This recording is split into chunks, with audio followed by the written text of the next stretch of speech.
Behold, the grandiloquent diatribe of one Bryce Mitchell, an agrarian pugilist of indomitable disposition. Hey, Elon Musk, you can take that Cybertruck right where it belongs, buddy. This is what a real truck looks like. This is 7.3 IDI. It's a 91.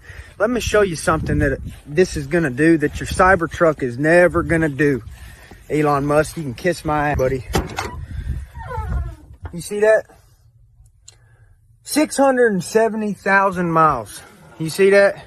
You're never going to get that out of your Cybertruck. You're never going to get that out of your modern diesels. Why? Because there is a conspiracy against the farmer, against the working man.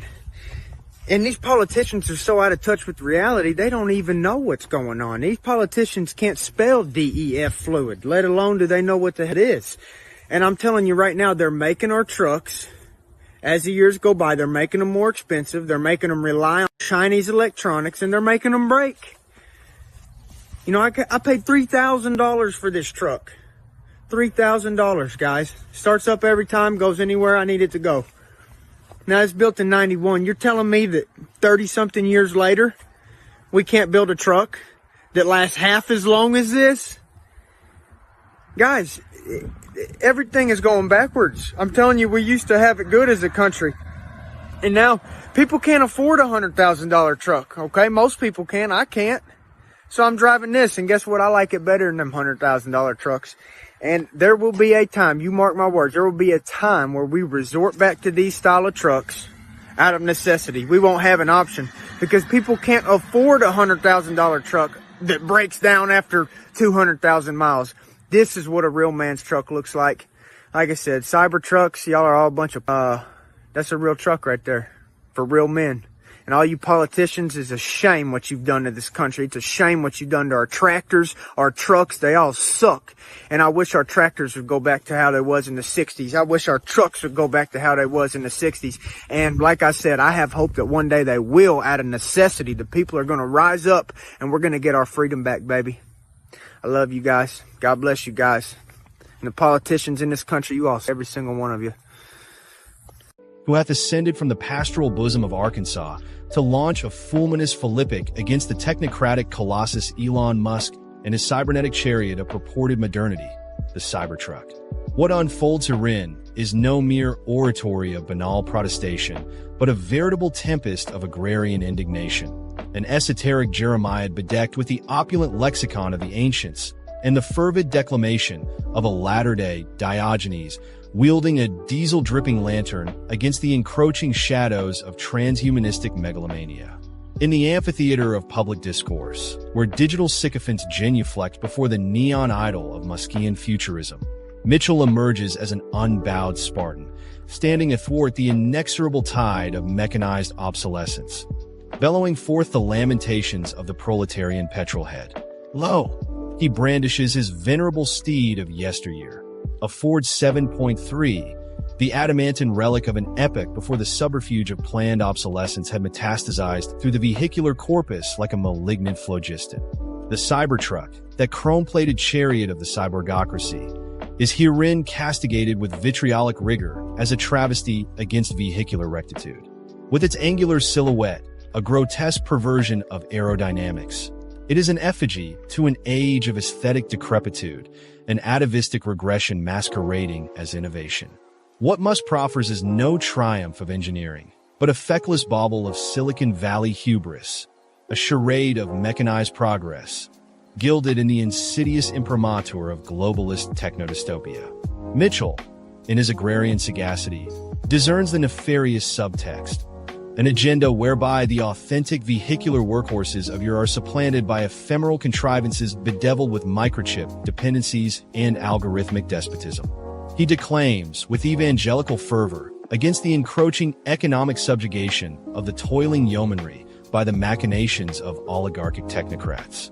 The modern truck, he laments, is an ensnaring chimera, bedecked with imported silicon sinews and ensorcelled with labyrinthine firmware incantations, ensuring that its vitality is inexorably tethered to the inscrutable whims of foreign suppliers.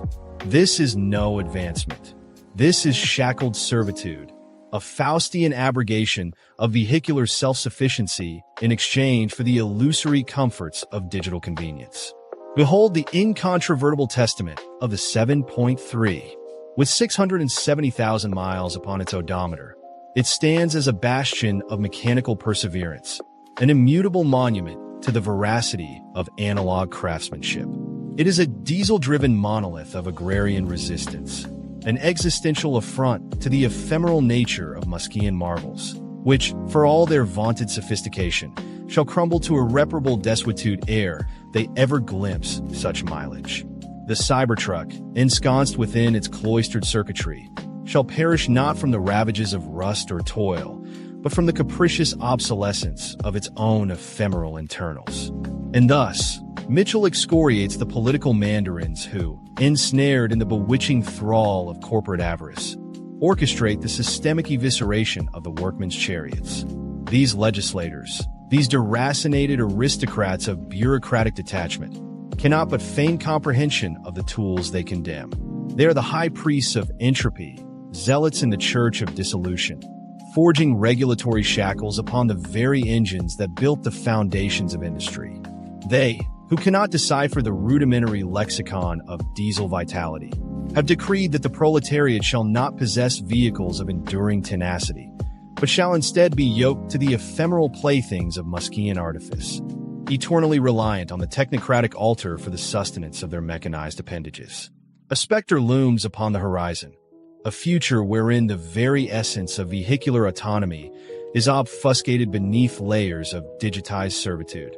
A day shall come when the workman, stripped of his archaic but steadfast chariot, finds himself entombed within the algorithmic dominion of vehicular compliance, wherein the Cybertruck shall not so much as sputter to life without the digital benediction of some omnipotent server farm in a far-flung technometropolis.